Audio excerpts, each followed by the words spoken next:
నాయకులు చాలామంది మాట్లాడుతున్నారు. జగన్మోహన్ రెడ్డి శవరాజకీయాలు చేస్తున్నాడు. నిజంగా జగన్మోహన్ రెడ్డి శవరాజకీయాలు చేస్తున్నాడా?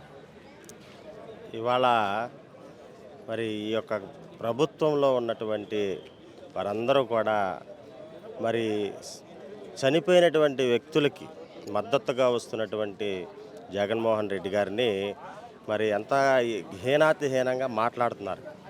ఇవాళ మనం చూసినట్టయితే మొన్న కృష్ణలంకలో సిఐ గారి యొక్క మరి చేతుల్లో మరణించినటువంటి సాయికృష్ణ కాపు సహోదరుడు, మన కాపు సహోదరుడు సాయికృష్ణ ఇంటికి వెళ్ళి వారికి సంఘీభావం తెలిపినటువంటి వాళ్ళ యొక్క తల్లిగారిని ఆదరించుకున్నట్టు మాట్లాడినటువంటి వ్యక్తి జగన్మోహన్ రెడ్డి గారు.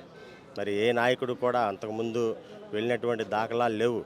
ఎప్పుడైతే జగన్మోహన్ రెడ్డి గారు మరి వెళ్ళి ఆ తల్లిగారికి ఓదార్పుని దయచేశాడో, అలాగే ఓదార్పుగా మాట్లాడారో, ఆ తర్వాతే ప్రతి ఒక్క వాళ్ళు కూడా మరి కూటమి ప్రభుత్వంలో ఉన్నటువంటి ప్రతి ఒక్కళ్ళు కూడా వెళ్ళడం జరిగింది. మరి గౌరవనీయులు మరి ముఖ్యమంత్రి వర్యులు మరి వారిని ఆ తల్లిగారిని ఇంటికి పిలిపించుకొని మాట్లాడడం కూడా జరిగింది.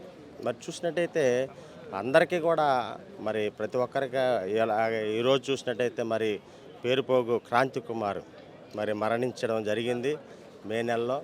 అలాగే అతని యొక్క కుటుంబ సభ్యులైనటువంటి తండ్రి గారు అయినటువంటి పేరుపోగు వెంకటేశ్వరరావు గారిని మరి మాట్లాడడానికి మరి ఈరోజు మరి జగన్మోహన్ రెడ్డి గారు, మాజీ ముఖ్యమంత్రి వర్యులు జగన్మోహన్ రెడ్డి గారు ఇక్కడ రావడం జరుగుతుంది.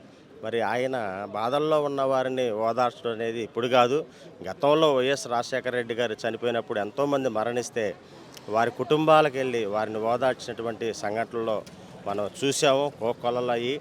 మరి ఆయన శవరాజకీయాలు చేయాల్సినటువంటి అవసరం ఆయనకి లేదు. ఆయన ఎప్పుడు కూడా నీతిగా నిబద్ధతతో యథార్థంగా రాజకీయాలు చేసేటువంటి మనసున్న వ్యక్తి జగన్మోహన్ రెడ్డి గారు. మరి ఆయన శవరాజకీయాలు చేయడానికి ఆయనకి శవరాజకీయాలతో ఆయనకి అవసరం లేదు. ఎందుకంటే ఇవాళ ఆయనకి ఆంధ్ర రాష్ట్రంలో మరి ఎంతోమంది ఆయనకి అండగా నిలుస్తున్నారు. అందుని బట్టి ఆయనకి శవరాజకీయాలతో అవసరం లేదు. కూటమి ప్రభుత్వం వాళ్ళు ఆయన మీద అనవసరమైనటువంటి నిందలు వేస్తున్నారు.